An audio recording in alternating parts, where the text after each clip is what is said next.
چاہتے ہو کہ زندگی میں اطمینان ملے تو خدا را حقیقت پسندوں والی زندگی گزارو. یہ فضاؤں میں زندہ رہنا، ہواؤں میں، اللہ بڑا معاف کرنے والا ہے، اللہ بڑا کریم ہے، معاف کر دے گا، تو بھئی یہ بات صحابہ کو بھی پتا تھی، یہ اہل بیت کو بھی خبر تھی، تو وہ تو ایک ایک بات کا لحاظ کرتے تھے. یہ غوث اعظم کو بھی پتا تھی، یہ ان کے والد کو بھی پتا تھی، جنہوں نے کسی کا ایک سیب کھا لیا تھا تو 12 سال اس کے گھر میں نوکری کرتے رہے. انہیں نہیں پتا تھا اللہ بڑا کریم ہے، معاف کر دے گا، ایک سیب ہی ہے نا. تو حقیقت پسندی آپ کو سکون دے گی. اور اگر آپ نے اپنے آپ کو غیر مطمئن کیا ہوا ہے، بات کچھ اور ہے، اور آپ نے اپنے آپ کو ڈال کسی اور طرف لیا ہے، تو پھر آپ کو سکون مل سکتا.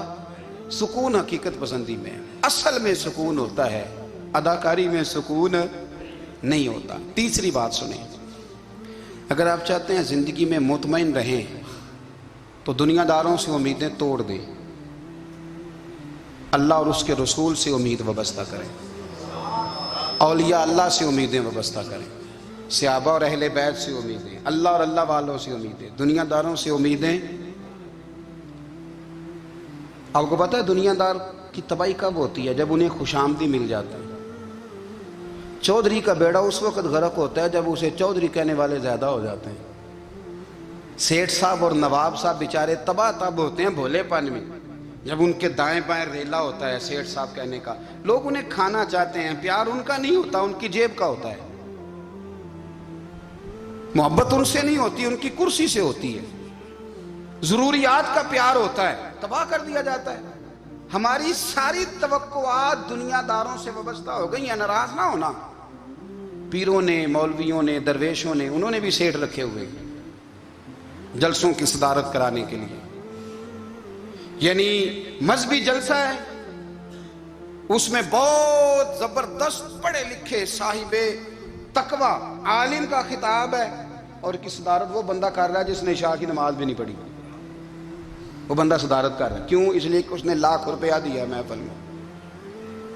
خدا را دنیا داروں سے امیدیں چھوڑ دیں، ورنہ آپ کمزور پڑ جائیں گے، آپ کی امیدیں ٹوٹیں گی. کتنا کمزور ہے وہ شخص جو 2-4 ہزار کے لیے کسی بندے کی چاپلوسی کرتا ہے، اس کے پیچھے بھاگتا ہے، خوش آمدیں کرتا ہے تھوڑے سے نوٹوں کے لیے. دکھ سکھ میں کام آئے گا اس کام کے لیے. میرے رسول کریم علیہ السلام نے فرمایا، جس نے بندوں کو راضی کرتے کرتے رب کو ناراض کر دیا، اس کی دنیا بھی گئی اور آخرت بھی گئی. اور فرمایا جس نے بندوں کی پرواہ نہیں کی، اللہ کو راضی کیا، فرمایا اگر رب راضی ہو گیا تو لوگوں کے دلوں میں بھی محبت پیدا فرما دے گا. کیا ضرورت ہے خوش آمد کرنا دنیا داروں کی، سیٹوں کی، نوابوں کی، چاپلو. اور میں آپ کو ایک بات بتاؤں، ہوتا پتہ کیا ہے؟ یہ جو حب جا اور حب با ہوتی ہے نا، اس سے پیٹ نہیں بھرتا. آپ کو اگر خوش آمد کرنی ہے تو پھر آپ کو ساری زندگی کرنی ہے. پھر ان کو بھی پتہ ہوتا ہے کہ تعلق کس بنیاد پر ہے، اس میں کبھی بھی خلوص پیدا نہیں ہوتا. آپ بے چین رہتے ہیں، بے قرار رہتے ہیں، آپ کو تکلیف رہتی ہے ہمیشہ. کبھی بھی دنیا داروں سے امیدیں وابستہ نہ کریں. ایک بات سنیں بڑی شاندار، امام غزالی نے لکھی ہے. امام غزالی فرماتے ہیں کہ ہارون رشید نا حج کر کے واپس آیا بغداد میں، تو کونے میں حضرت بہلول دانا بیٹھے تھے. رش بہت تھا، مجمع بڑا تھا. حضرت بہلول دانا بھی سڑک کے کنارے بیٹھے تھے. تو سپاہی کہنے لگے یہاں سے اٹھ جاؤ. فرمانے لگے ہارون رشید کی زمین نہیں، زمین میرے رب کی ہے، میں کیوں اٹھوں؟ وہ قریب سے گزرا تو سلام لی. تو آپ نے اس کا پروٹوکول دیکھا تو فرمانے لگے ہارون رشید تجھ سے تگڑے تگڑے موٹے موٹے پروٹوکول میں نے لوگوں کے دیکھے ہیں، اور یہ جو تیرے دائیں بائیں آج تیرے نعرے لگا رہے ہیں، یہ پہلے ان لوگوں کے نعرے لگایا کرتے تھے. اور تھوڑا وقت گزرنے دے، جو تیرے بعد آئے گا نا، یہ سارے پھر ان کے نعرے بھی لگائیں گے.